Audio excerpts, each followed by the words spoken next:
we bring you a story that links Raqqa and Berlin.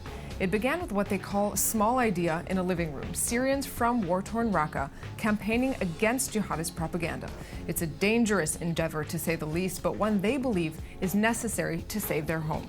Anna Ehrenheim sat down with one of the group's members in his new home in Germany.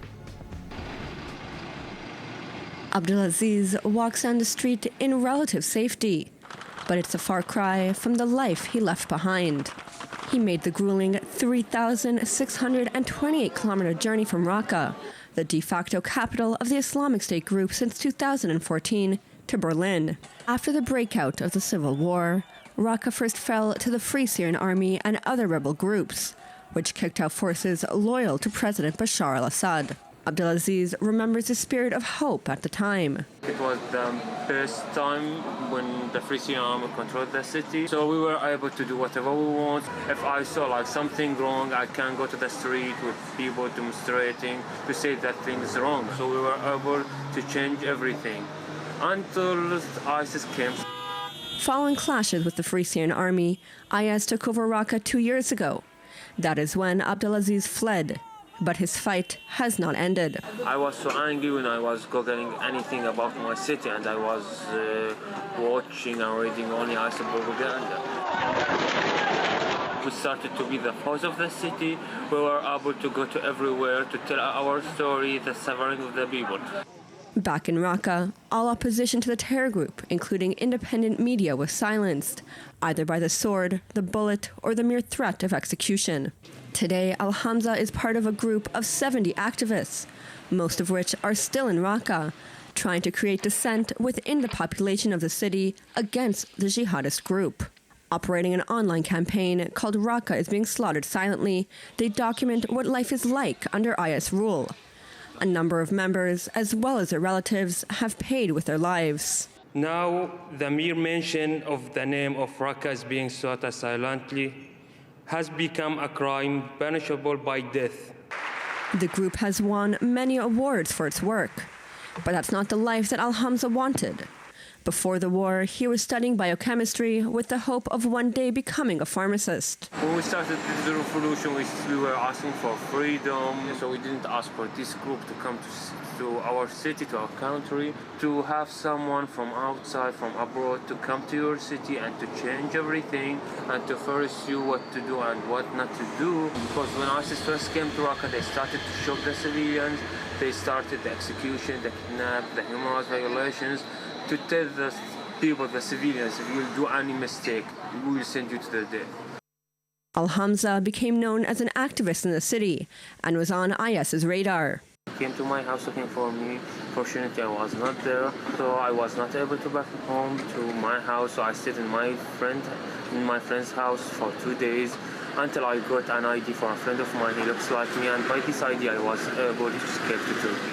From Turkey, he made his way to Greece, and from there to France, and then Berlin. That trip cost him 13,000 euros. We started with a small idea, small people who were sitting in our room, talking by Skype, and later on we came up with this organization, and right now we are fighting for our city, and we started to have a big and huge voice. And that has made them a top target for IS. A number of members of Raqqa being slaughtered silently have been assassinated by the jihadist group in Turkey, leading others to partake in personal and digital security courses in order to learn how to better protect themselves. To the people of Raqqa who are still there, to your activists still inside, do you have anything to tell them? For me, that they are my heroes. They are like my brother, my sisters, the main important resistance in the world for me. So I want to thank the people of Raqqa for what they are doing. And defense correspondent Anna Ehrenheim with me now. Good evening. Good evening.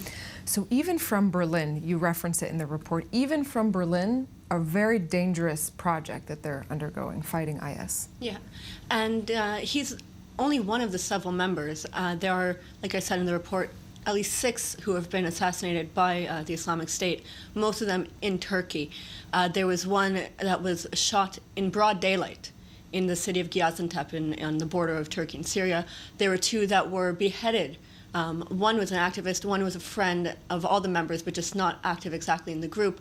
And what was interesting about that story was that one of their friends from Raqqa had come to Turkey and had, come in contact with them again and was actually living with them. And turns out he was IS, and he beheaded them. And one of the members, one of the founders of the group, his father was killed by IS, and they published a video of his execution.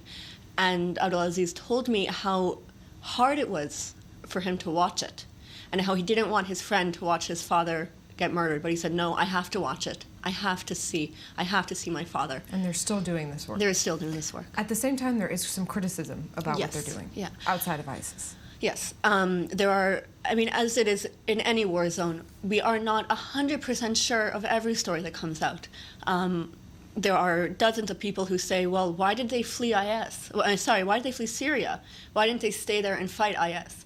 There are others that say, how is it possible that they fled Syria to Europe, a trip that costs 13,000 euros? Where do you get that money from? And who is helping fund the group? Now, that's all very legitimate questions. It's very legitimate criticism. But after being in contact with them for 2 years, and they had broken many stories. One of them was the Jordanian pilot who was burnt. Right. They told me a month before that they had seen.